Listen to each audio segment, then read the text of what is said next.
Hello everybody and welcome, it's True Dan here and welcome to Black Ops 2 best tip video for getting the high kill streaks, because a lot of you guys have been asking me for this. So without further ado, let's commence with the video.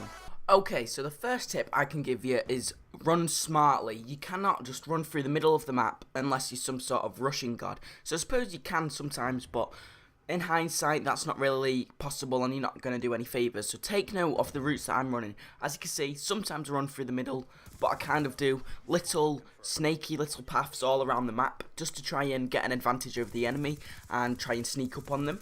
Saying that, and now I'm in the middle of the map trying to challenge some gunfights. Okay, but if you notice there, you see how well I took use of cover. So the next tip is to take use of the cover. The things on the map aren't just there just for decoration.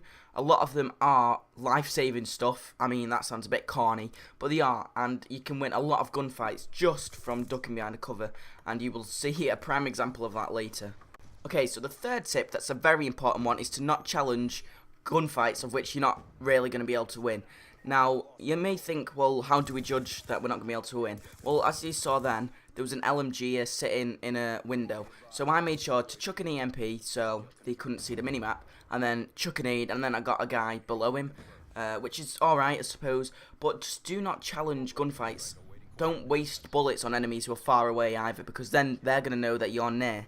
And if they know that you're near, and they're better than you, then you're the one that's going to end up dead.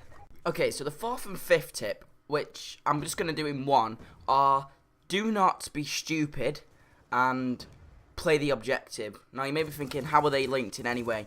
Well, playing the objective on game modes such as kill confirmed or capture the flag or domination even, you might run on a flag when you're going to get killed off a streak, or you might run for a tag, and you'll see a good example of this near here where I nearly died off the Lodestar. So what you want to do is play as carefully and tactically as possible, and make sure that you play the objective but in a careful way. And now once you've done that, you should hopefully be able to start getting these high streaks. Now, if you want a more in-depth tutorial than just ask, I might break down the drop shot, I might break down each one of these tips, because I did 5 tips all shortly. And as you can see, I get the Lodestar and the VTOL, and I just start to own kids up. But sorry that it seems a bit jittery. Theatre mode went a bit weird. So what I want you to ask is, do you want these really in-depth tutorials, or these quick little snippet ones where you can learn loads of little information at once? So thank you for watching, guys. Check that feed right there, and I will see you in my next video.